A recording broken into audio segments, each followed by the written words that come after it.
മലയാളികൾ ഒന്നടങ്കം കാത്തിരുന്ന സിനിമയായ ദൃശ്യം 3യുടെ പൂജ എറണാകുളം പൂത്തോട്ട ലോ കോളേജിൽ വെച്ച് നടന്നു.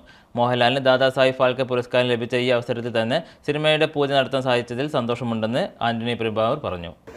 ഒരുപാട് പേരുടെ സ്നേഹം, ഒരുപാട് പേരുടെ സംസാരം, മോഹൻലാൽ സാറിന് ഇഷ്ടപ്പെടുന്ന എല്ലാ മലയാളികളും ശരിക്കും മലയാള ഭാഷയ്ക്ക് ഏറ്റവും അഭിമാനിക്കാവുന്ന ഒരു സമയമാണ്. അതുപോലെ തന്നെ ഞങ്ങളുടെ ഇന്ന് ദൃശ്യം 3 എന്ന സിനിമ തുടങ്ങുകയാണ്.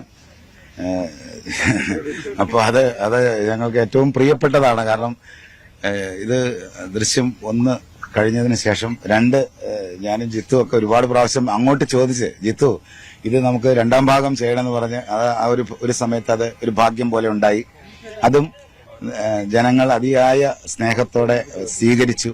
അതിനുശേഷവും ദൃശ്യം 3 എന്ന സിനിമയുടെ ചിത്രീകരണം ഇന്ന് ആരംഭിക്കുകയാണ്. ഈ സമയത്ത് അത് തുടങ്ങാൻ പറ്റുന്നു, ലാൽ സാറിന് ഇത്രയും നിറഞ്ഞു നിൽക്കുന്ന ഈ സമയത്ത് അത് സംഭവിക്കുന്നു, തുടങ്ങാൻ പറ്റുന്നു എന്നുള്ളത് ഏറ്റവും വലിയ സന്തോഷം തരുന്ന കാര്യമാണ്. മലയാളത്തിൽ ത്രില്ലർ സിനിമകൾക്ക് പുതിയൊരു ബെഞ്ച് മാർക്ക് നൽകിയ ചിത്രമായിരുന്നു മോഹൻലാൽ ജിത്തു ജോസഫ് കൂട്ടുകെട്ടിലൊരുങ്ങിയ ചിത്രം.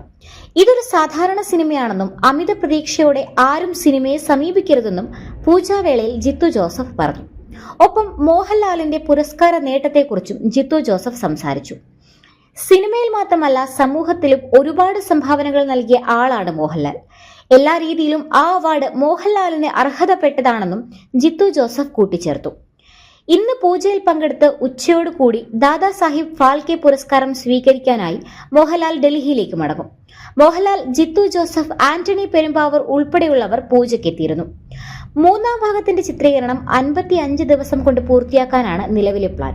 ജോർജ് കുട്ടി എന്ന കഥാപാത്രത്തിന് 4 വർഷത്തിന് ശേഷം ഉണ്ടാകുന്ന മാറ്റങ്ങളെയാണ് 3ാം ഭാഗത്തിൽ കൊണ്ടുവരുന്നതെന്ന് ജിത്തു ജോസഫ് നേരത്തെ പറഞ്ഞിരുന്നു. ആദ്യ 2 ഭാഗങ്ങളെ പോലെ ഒരു ഹെവി ഇന്റലിജന്റ് സിനിമയല്ല 3ാം ഭാഗമെന്നും ജിത്തു ജോസഫ് വ്യക്തമാക്കി. മലയാളി പ്രേക്ഷകർ ഇരു കൈയും നീട്ടി സ്വീകരിച്ചപ്പോൾ 2ാം ഭാഗവും കടന്ന് 3ാം ഭാഗത്തിലേക്ക് നീങ്ങിയിരിക്കുകയാണ് സിനിമ. ഇന്ത്യയും കടന്ന് ചൈനീസും കൊറിയനും ഉൾപ്പെടെ നിരവധി ഭാഷകളിലേക്ക് ചിത്രം റീമേക്ക് ചെയ്യപ്പെട്ടിരുന്നു.